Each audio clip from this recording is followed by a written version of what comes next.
என்னோட மேரேஜோட total cost வந்து 8 to 10,000 தான்.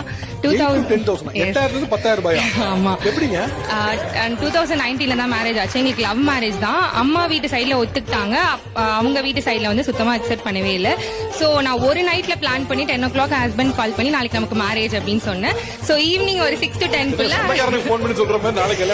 அவங்க வந்து ரொம்ப ஷாக் ஆயிடுது. நாளைக்கு மேரேஜ் அப்படின்னு, நீ வந்து ரெடியா ஷேவ் எல்லாம் பண்ணிட்டு நீ ரெடியா ஆயிரு, நான் உனக்கு ட்ரெஸ் எல்லாமே நான் எடுத்துட்டு வந்துடுறேன். சோ நானே வந்து சாரி பர்ச்சேஸ் பண்ண, ஒரு அந்த கூரை புடவை சொல்லுவாங்கல்ல, அது வந்து some 1000 தான் ஆச்சு. அவருக்கு வந்து வேட்டி சட்டை அதெல்லாமே நாங்க வாங்கிட்டு மார்னிங் நான் அவங்க வீட்டுக்கு போயிட்டு, அவங்க வீட்டுல யாருக்குமே தெரியாது, அவங்க எல்லாருமே ஊர்ல இருந்தாங்க. So kind of kidnap marriage தான் சொல்வேன் நானு.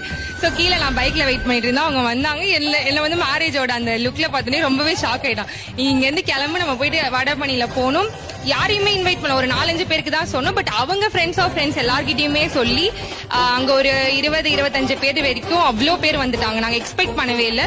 சோ ஃபுட் எதுவுமே அரேஞ்ச் பண்ணவே இல்லை. பட் வி ஹேவ் ஒரு சில அமௌண்ட் வச்சுட்டு இருந்தோம். சோ பக்கத்துல ஹோட்டல் கூட்டிட்டு போயிட்டு தாலி எல்லாம் கட்டி முடிச்சதுக்கு அப்புறம் ஹோட்டல்ல கூட்டு போயிட்டு அவங்களுக்கு ஃபுட் எல்லாம் கொடுத்துட்டு, சோ நாங்க உண்மையாவே ஹாப்பியா தான் இருக்கோம். சோ நான் அதுக்கப்புறம் எங்க வீட்டுல எல்லாம் தெரிஞ்சதுக்கு அப்புறம் ரிசப்ஷன் பண்ணணும் அப்படின்ற ஒரு கன்க்ளூஷன்ல இருந்தாங்க.